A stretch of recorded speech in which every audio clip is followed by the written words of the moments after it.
Hello students, a very good morning. This is Neeraj Pandey, your political science teacher. And student, please see the last page number of the chapter number 2, Era of One Party Dominance. In this chapter, we will discussing about the Syama Prasad Mukherjee. Who was Syama Prasad Mukherjee? This is the last topic of the chapter, and an image of Syama Prasad Mukherjee given in your textbook at corner. So who was Syama Prasad Mukherjee? As you know that Bharatiya Jan Sangh, a famous party during after the independence of India in 1950-51. Syama Prasad Mukherjee was the founder of Jan Sangh. Or let's do the start 1901 to 1953. Means Syama Prasad Mukherjee was born in 1901 and he was died in 1953. Let's do the start topic.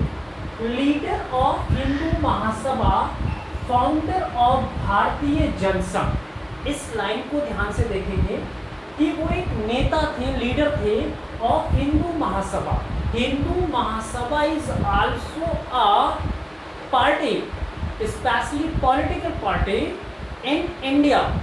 उस समय जब देश को आज़ादी मिल रही थी उस समय भी एक पार्टी बनाई गई थी हिंदू महासभा, और उस हिंदू महासभा ने ज़्यादा प्रोग्रेस तो नहीं की ऑल ओवर इंडिया में, लेकिन उस हिंदू महासभा के जो लीडर थे वो श्यामा प्रसाद मुखर्जी भी थे. और साथ ही साथ क्या थे कि फाउंडर ऑफ भारतीय जनसंघ. उन्होंने एक ऐसी पार्टी बनाई जिसका नाम था भारतीय जनसंघ. वो one nation, one culture, one tradition, one festival, one language के क्या थे, समर्थक थे. साथ ही minister in Nehru's first cabinet, minister in Nehru's first, sorry for disturbance, और मिनिस्टर वो मंत्री भी थे in Nehru's first cabinet after independence. जब देश को आज़ादी मिली तो उस समय जब नेहरू प्राइम मिनिस्टर बने, और उस समय जो 1947 से लेकर 1950 तक का जो ड्यूरेशन था, वो ड्यूरेशन जो था बेटा, वो हमारे यहाँ इंटीरियर टाइप की गवर्नमेंट बनाई गई जब तक हमारे यहाँ पहला इलेक्शन नहीं हुआ. तो उस फर्स्ट कैबिनेट में भी श्यामा प्रसाद मुखर्जी को क्या बनाया गया, कैबिनेट मिनिस्टर बनाया गया. फिर resigned in 1950 due to differences over relations with Pakistan. जब उन्होंने देखा कि पाकिस्तान के साथ जो रिलेशंस हैं वो ओवर हो रहे हैं, या कांग्रेस की पॉलिसी जो पाकिस्तान को लेकर थी वो श्यामा प्रसाद मुखर्जी को पसंद नहीं आ रही. इसी बात को लेकर 1950 में उन्होंने नेहरू की कैबिनेट से रिजाइन दे दिया. आज ऐसा कोई है भी, पहले के लीडर वास्तव में लीडर थे, ये फ्रीडम फाइटर भी थे कि भी एक बात लगी और सीधे क्या कर दिया, रिजाइन दे दिया. आज की डेट में कोई कैबिनेट मिनिस्टर बना दिया जाए, चाहे गवर्नमेंट कुछ करे, वो मिनिस्टर रिजाइन नहीं देगा. ये आपको पता है क्यों? क्योंकि एक पोस्ट है, पावर है. लेकिन पहले के नेता इस पोस्ट और पावर के लिए नहीं मरते थे, वो पब्लिक की सर्विस के लिए मरते थे, पब्लिक की सेवा कर सकें. ऐसे ही हमारे प्राइम मिनिस्टर जो थे लाल बहादुर शास्त्री, उनके जैसा तो प्राइम मिनिस्टर ना हुआ ना होगा. क्यों? क्योंकि जब वो रेल मंत्री थे नेहरू की कैबिनेट में, और 2 बार रेल एक्सीडेंट हो गया, तो उन्होंने इसकी रिस्पॉन्सिबिलिटी खुद ले ली और 2 बार रिजाइन दिया नेहरू जी के लिए. लेकिन नेहरू ने वो रिजाइन लेने से मना कर दिया. उन्होंने कहा इसमें आपकी क्या गलती. नेहरू बोले, लाल बहादुर शास्त्री बोले कि भाई मैं इस समय रेल मिनिस्टर हूँ तो मेरी रिस्पॉन्सिबिलिटी बनती है. आज की डेट में अगर रेल एक्सीडेंट होता है तो क्या रेल मिनिस्टर रिजाइन दे देगा? नहीं देगा. कहेगा भाई मैं तो वो ट्रेन चला रहा था, ट्रेन तो पायलट चला रहा होगा, जो ट्रेन इंजन ड्राइवर होगा वो चला रहा होगा, तो मुझे क्या लेना देना.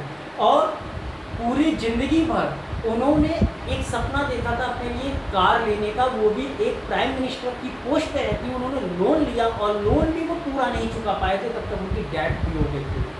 वो ज़मीन पर बैठ के खाना खाते थे.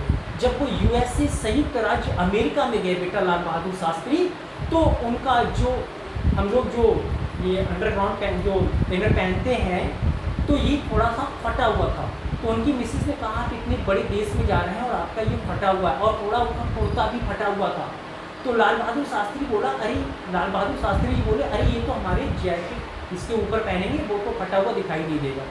तो एक ऐसे हमारे प्राइम मिनिस्टर लाल बहादुर शास्त्री भी हुए, और जितना पैसा गवर्नमेंट का खर्च होता था उतना ही वो जानते थे। उनके लड़के ने एक बार उनकी प्राइम मिनिस्टर की गाड़ी खुद के लिए यूज कर ली, तो बाद में उन्होंने अपने बेटे से भी कुछ नहीं कहा, लेकिन अपनी सैलरी से जितने दूर गाड़ी चली थी उन्होंने वो अपनी सैलरी से, जो प्राइम मिनिस्टर की उन्हें सैलरी मिल रही थी एज ए MP, वो उन्होंने अपनी सैलरी से कटवाया। तो ऐसे हमारे second prime minister Lal Bahadur Shastri, जो बिल्कुल छोटे से करके थे, पाकिस्तान के राष्ट्रपति ने तो ये तक कह दिया कि कोई और देश में मिला ही नहीं जो इस व्यक्ति को प्रधानमंत्री बना दिया गया। और उन्हीं के समय ही इंडिया और पाकिस्तान का जो वॉर होता है 1965 में, वो इंडिया ने नाको चने चढ़वा दिए थे पाकिस्तान की आर्मी पे। तो ऐसे हमारे वो कौन थे, लाल बहादुर शास्त्री, जिन्होंने नारा दिया था जय जवान जय किसान। तो ये ऐसे ऐसे लीडर भी हमारे देश में थे जो पॉलिटिकल को उन्होंने एक सर्विस के रूप में लिया, पॉलिटिक्स को उन्होंने डर्टी गेम नहीं बनाया। तो यहाँ श्यामा प्रसाद मुखर्जी भी एक ऐसी ही पर्सनैलिटी थे। तो यहाँ पे क्या हुआ कि पाकिस्तान के रिलेशन को लेकर उन्होंने 1950 में नेहरू की कैबिनेट से क्या दे दिया, रिजाइन दे दिया। फिर इसके बाद हम बेटा बात करते हैं members of constituent assembly and later. जब संविधान सभा बनी, कॉन्स्टिट्यूएंट असेंबली बनी, तो उसके लिए भी वो मेंबर्स के लिए अपॉइंट इलेक्ट हुए। और बाद में क्या हुए, लेटर मीन्स बाद में, तो फर्स्ट लोकसभा और पहली लोकसभा में भी वो एज अ MP वहाँ पे इलेक्ट होकर गए। फिर was oppose to India's policy of autonomy to JK। JK का क्या होती है, J मीन्स जम्मू और K means Kashmir, Jammu and Kashmir. तो JK का मतलब आप समझ जाइएगा, जम्मू एंड कश्मीर। फिर आपको सर JK क्या होता है, जम्मू एंड कश्मीर।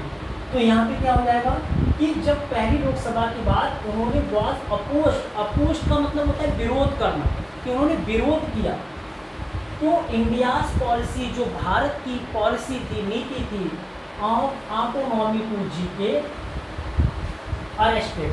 तो जम्मू एंड कश्मीर को लेकर इंडिया की पॉलिसी थी कि उसको क्या दे दिया जाए, ऑटोनॉमी, एक स्वराज्य, पूर्ण स्वराज्य का दर्जा, एक स्वराज्य का दर्जा दे दिया जाए। और श्यामा प्रसाद मुखर्जी ऐसा नहीं चाहते थे, वो ये चाहते थे कि जैसे भारत की सभी स्टेट हैं वैसे ही जम्मू कश्मीर में होगा। कोई जम्मू कश्मीर स्पेशल नहीं है कि हम उसके लिए स्पेशल फैसिलिटी दें। इस प्रकार से जम्मू और कश्मीर तो भारत से बिल्कुल अलग ही हो जाएगा।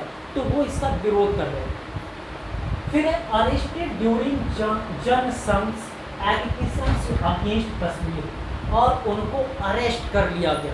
अरेस्ट कब किया गया, जब वो जनसंघ के लिए व्याकुल हो रहे थे। ये जो मैंने लिखा है एजिटेशंस, इसका मतलब होता है व्याकुल। जब वो जनसंघ को बनाने के लिए व्याकुल हो रहे थे, तो उन्होंने सोचा कि अब तो पॉलिसी हमें ये पसंद नहीं है नेशनल कांग्रेस की, तो हम क्यों ना अब एक नई पार्टी बनाएं, एक नई आइडियोलॉजी रखें। वही उन्होंने जनसंघ की पार्टी बनाई, और जैसे ही वो जनसंघ बनाने के लिए व्याकुल हो रहे थे तभी उनको अरेस्ट कर लिया गया। कश्मीर पॉलिसी, और वो किस पर बना रहे थे, जो पॉलिसी थी नेहरू की, वो कश्मीर पर नीति चल रही थी, उसी का उन्होंने विरोध किया। और डाइड ड्यूरिंग डिटेनिशन, और बाद में उनकी क्या होता है 1953 में डेथ हो जाती है। तो I hope you all understand this topic, Syama Prasad Mukherjee, and after that we will finish chapter number 2, era of one party dominance। 2 chapter book first में हो गए और 2 चैप्टर हमारे बुक सेकंड में हो गए। इस प्रकार से पॉलिटिकल साइंस में हमने क्या कर लिया, we cover only 4 chapter। Thanks for watching and see you in next video।